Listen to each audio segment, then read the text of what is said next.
দিনে নাটক করেছে, রাত্রে গ্রেপ্তার করেছে। আমাদের সন্তানদের ক্লাস 9, 10 ইন্টারমিডিয়েটের ছেলে মেয়েদের তারা গ্রেপ্তার করেছে, পরীক্ষার্থীদের গ্রেপ্তার করেছে এবং তারা ক্রমান্বয়ে মিথ্যা কথা বলে যাচ্ছে। সরকার এটা আগে কেন মানলো না? আগে মানলে তো আজকে এত দূর পর্যন্ত গড়াতো না। এই জুলাই মাস শেষ হবে না, আজকে 34শে জুলাই। যতদিন পর্যন্ত খুনির কোনো ধরনের কোনো বিচার না হচ্ছে এই বাংলাদেশে, এই বিচার যদি না হয় তাহলে কোনোদিনও আমরা আর কোনো বিচার পাবো না। একটি শিশু যে কিনা নিজ বারান্দায় খেলছিল, নিজ বাড়ির বারান্দায় খেলছিল, তাকে হত্যা করা হয়েছে। ছোট শিশুর চোখ দিয়ে গুলি ঢুকে মাথার পেছন দিয়ে সেই গুলি বেরিয়ে গিয়েছে। এই উদ্ভূত পরিস্থিতির একদম গোড়া থেকে দেখি তাহলে দেখা যাবে সরকার প্রধান থেকে শুরু করে তার মন্ত্রী পরিষদের অনেকেই এটাকে নিয়ে ধূম্রজাল তৈরি করেছে, ছাত্রদের পিছনে লেলিয়ে দিয়েছে, উস্কানিমূলক বক্তব্য দিয়েছে, হত্যা করারও নির্দেশ দিয়েছে। এরকম বিবৃতি আমরা শুরু থেকেই দেখেছি।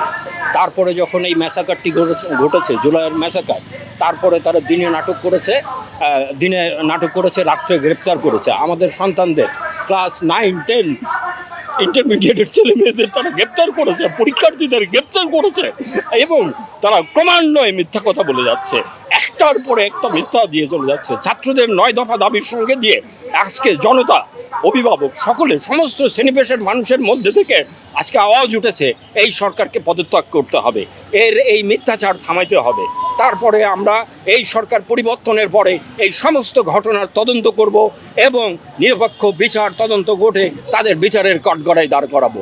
এইটা আমাদের অভিভাবক থেকে, পেশাজীবী থেকে, বিবিধ রাজনৈতিক দল থেকে যেরকম আওয়াজ উঠেছে, এই আওয়াজ জনতার আওয়াজ। এই আওয়াজকে তারা রুখতে পারবে না।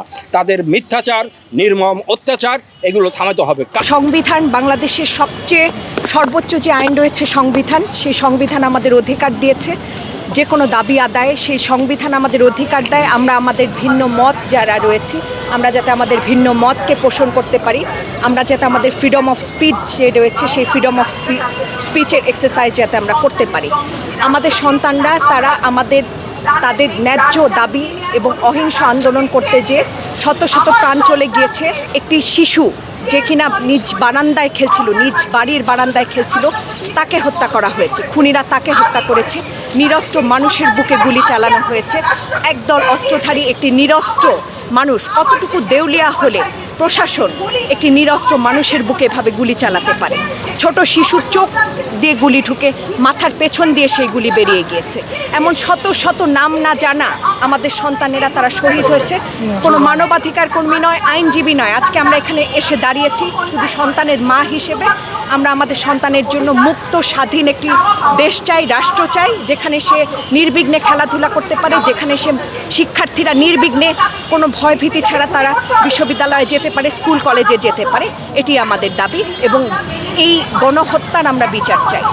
যে নজিরবিহীন হত্যা, যে নজিরবিহীন গণহত্যা, নিরস্ত্র মানুষের উপরে যে ঝাঁপিয়ে পড়া, গুলি চালানো, আমরা তার বিচার চাই।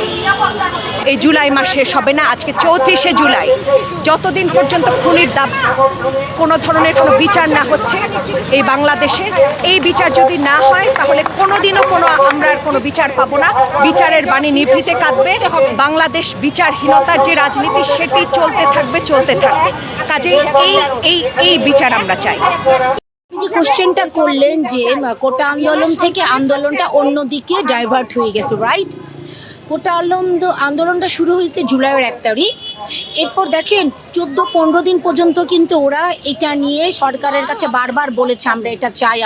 সরকার কিন্তু একটা তাদের কথা শুনে নাই। তখনই কথা শুনলো যখন সরকার দেখেছে এখানে প্রচুর মারা হয়ে গেল।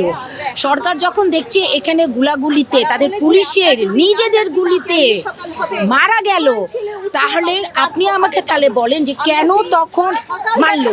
এইটা কেন 15 তারিখের আগে মানলো না?